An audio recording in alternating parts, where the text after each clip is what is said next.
अस्सलाम वालेकुम, मैं हूं असलम हैदर।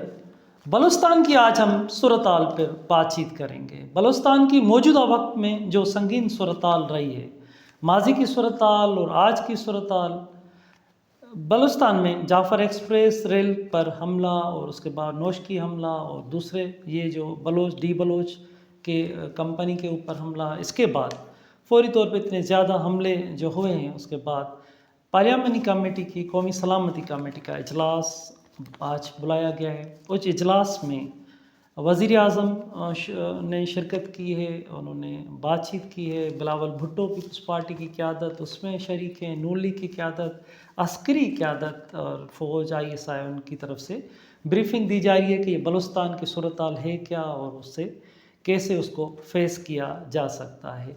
इस वक्त ये इजलास में इंतहाई अहम बहुत बड़े कहा जाता है कि फ़ैसले इस इजलास में होने हैं कि ऑपरेशन की तरफ अगर जाएंगे तो वो ऑपरेशन कैसा होगा। आज हम उस पर बात करेंगे कि आज इजलास में बातचीत जो हो रही है, तो उसके बाद ये भी बातें सामने आईं। इस इजलास से पहले अगर हम 2-3 दिन पहले की पर नज़र डालते हैं तो एक बहुत बड़ा इजलास बलूचिस्तान में हुआ, जिसमें भी ब्रीफिंग दी गई और बलूचिस्तान की पूरी सूरत-हाल को अस्करी क़यादत, फ़ौज, ISI उन्होंने ब्रीफिंग दी कि बलूचिस्तान में हो क्या रहा है। इन जो ब्रीफिंग्स हैं उनके जो सामने बातें आ रही हैं कि बताया जा रहा है उस ब्रीफिंग में कि इस सूरत-हाल के पीछे इंडिया का और ईरान का और अफ़गानिस्तान, इनके हाथ उसमें मुलव्वस हैं। अगर आज जो ये इंतहाई बहुत बड़ा इजलास जारी है कौमी सलामती कमेटी का, जिसमें अख्तर मेंगल साहब और महमूद खान अचकज़ई और PTI के उमर अयूब साहब और दूसरे जो PTI की क़यादत, उन्होंने इसमें शिरकत नहीं की। PTI ने उस पर एक मुतालबा सामने रखा कि पेरोल पर इमरान खान को लाया जाए और तो तभी हम उस पर इजलास में बैठ सकते हैं। इन लोगों ने उसमें शिरकत नहीं की। जिन लोगों ने उसमें शिरकत की है और उसके हवाले से कहा जा रहा है कि ये इसमें फ़ैसला किया जाएगा ख़ास तौर पर बलूचिस्तान की सूरत-हाल के ऊपर, कि बलूचिस्तान ब्रीफिंग सुनने के बाद कि वो क्या होना चाहिए। क्योंकि ये देखा जा रहा है कि इस इजलास में सियासी जो लोग हैं उनको सामने बिठाकर और फ़ैसले करने की कोशिश की जा रही है कि हम सबको मिलाकर कोई ऐसा फ़ैसला करें। तो इस फ़ैसले में अगर ऑपरेशन की बात की जाती है, जैसे काकड़ साहब ने कहा कि 1.5 महीने के अंदर मुझे लग रहा है कि ऑपरेशन बलूचिस्तान में होने जा रहा है। तो अगर हम रिपोर्ट देखते हैं कि हर 10 मिनट के बाद बलूचिस्तान में एक इंटेलिजेंस बेस्ड ऑपरेशन होता है और उस ऑपरेशन के तो वैसे ही ऑपरेशन 10 मिनट इंटेलिजेंस बेस होते हैं। तो ये जो अब जो ऑपरेशन होगा, वो उसका तरीक़ेकार क्या होगा, वो कैसा ऑपरेशन होगा और वो कौन से हुदूद में होगा, किन को टारगेट बनाया जाएगा। तो इस पर आज इंतहाई अहम फ़ैसले अगर बातचीत की जाएगी तो वो बातचीत किससे होगी? अख्तर मेंगल से होगी, नेशनल पार्टी से होगी, महमूद खान अचकज़ई से होंगी और किसी से होगी, ANP से होगी। किन लोगों से बातचीत होगी या BLA से बातचीत होगी। तो इस पर भी ज़रूर बातचीत आज की जा रही है कि बातचीत और ऑपरेशन ये किस तरफ ये मामला जाएगा। इससे पहले भी जो इजलास हुए हैं और उसमें भी बहुत सारे फ़ैसले सामने आए हैं और बलूचिस्तान की जो सूरत-हाल है, वो बलूचिस्तान की सूरत-हाल इंतहाई संगीन होती जा रही है। इस वक्त बलूचिस्तान में अगर इस एक तरफ इजलास चल रहा है और उसकी जो सिक्योरिटी है वो भी इंतहाई सख्त है, किसी भी गैर मुतल्लका लोगों को वहाँ नहीं इजाज़त जाने की। FC के हवाले रेड जोन किया गया है, सिक्योरिटी इंतहाई उस इजलास की भी सख्त की गई है कि उसमें इंतहाई अहम फ़ैसले बलूचिस्तान की सूरत-हाल पे होने जा रहे हैं। लेकिन उन जो सिक्योरिटी की अगर हम बात करते हैं और करंट अगर इस वक्त बलूचिस्तान की सूरत-हाल की हम तरफ जाते हैं कि बलूचिस्तान में सिक्योरिटी इंतहाई सख्त की गई है। जाफ़र एक्सप्रेस रेल के ऊपर हमला, नौशकी में डी बलोच और उसके पहले भी जो दहशतगर्दी के बहुत सारे हमले होते रहे, उनके बाद इस वक्त सिक्योरिटी बहुत सख्त की गई है। रोडों रस्तों पर इंतहाई सिक्योरिटी सख्त है।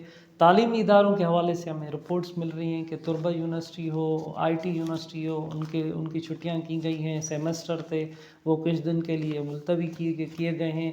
15 मार्च को जैसे कि बलूचिस्तान में सर्दी की वजह से 15 مارچ سے اسکول کھلتے ہیں وہاں پر، تو اس کے حوالے سے بھی بتایا جا رہا ہے کہ 15 مارچ کو وہ اسکول نہیں کھل سکے اور کب کھلیں گے، اس حوالے سے بھی انتہائی اہم فیصلے ہونے ہیں۔ لیکن بلوچستان میں اس وقت سیکورٹی بہت سخت کی گئی ہے۔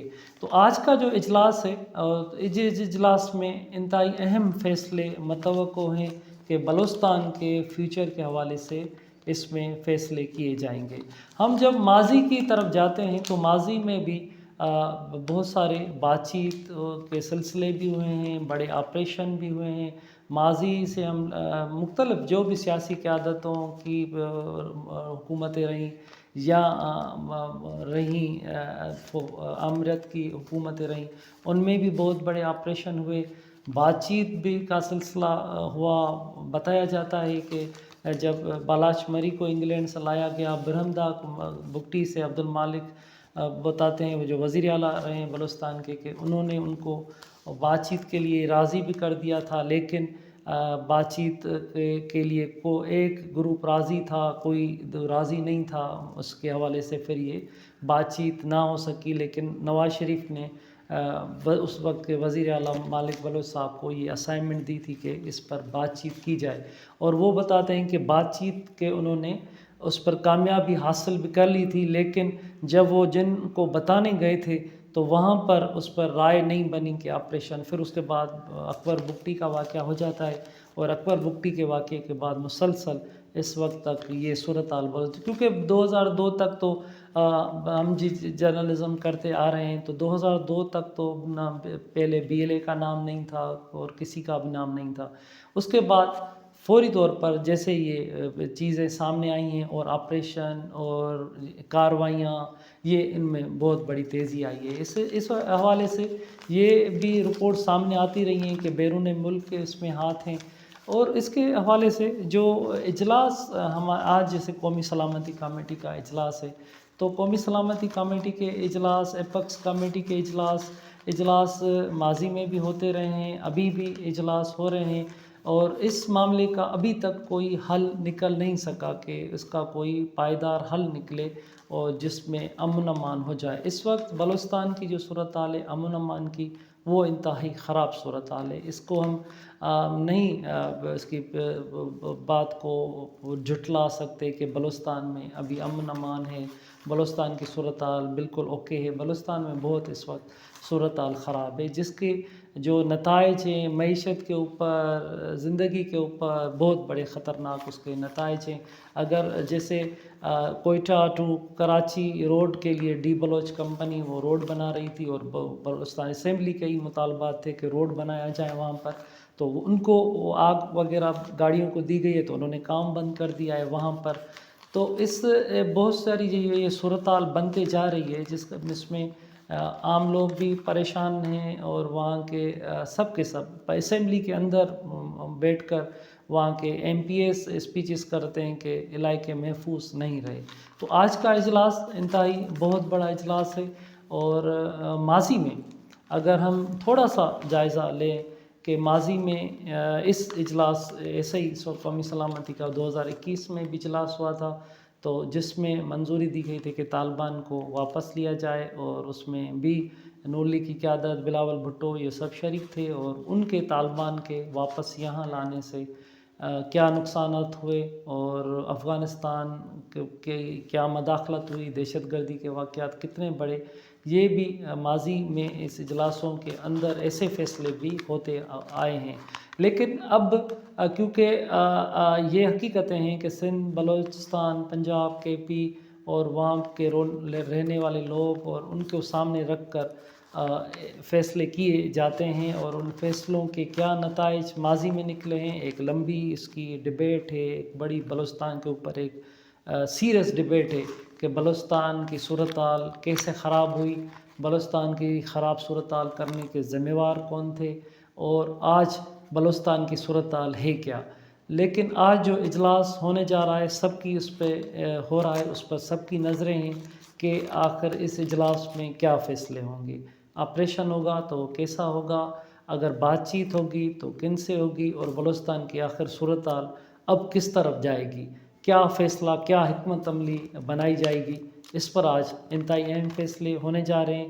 اور جو بھی اپڈیٹس ہوں گی ہم آپ کے ساتھ وہ شیئر کریں گے کہ امن امان کی صورتحال، بات چیت کی صورتحال کے طریقہ کار کیا ہوں گے اور کیا ہونے جا رہا ہے، اس پہ ہم بات چیت کا سلسلہ جاری رکھیں گے۔ مہربانی۔